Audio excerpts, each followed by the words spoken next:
સમાચાર વડોદરાથી વડોદરામાં સ્કૂલ બસ બાદ હવે હોટલને બોમ્બથી ઉડાવી દેવાની ધમકી મળી છે। સયાજીગંજમાં લોર્ડ્સ ઇન હોટલને બોમ્બથી ઉડાવી દેવાની ધમકી મળી છે। મેલથી હોટેલ મેનેજમેન્ટને ધમકી મળતા પોલીસ દોડતી થઈ છે। તપાસ દરમિયાન કઈ શંકાસ્પદ વસ્તુ ન મળી આવી। વડોદરામાં 5 દિવસમાં 2 સ્કૂલ એક હોટલને ધમકી મળી ચૂકી છે।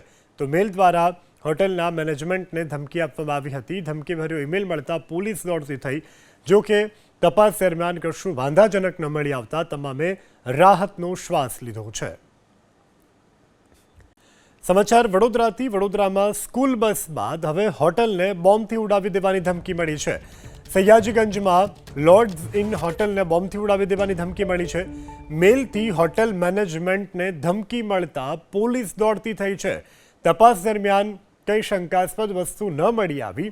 વડોદરામાં 5 દિવસમાં 2 સ્કૂલ એક હોટલને ધમકી મળી ચૂકી છે। તો મેલ દ્વારા હોટલના મેનેજમેન્ટને ધમકી આપવામાં આવી હતી। ધમકીભર્યો ઈમેલ મળતા પોલીસ દોડતી થઈ। જો કે તપાસ દરમિયાન કશું વાંધાજનક ન મળી આવતા તમામે રાહતનો શ્વાસ લીધો છે।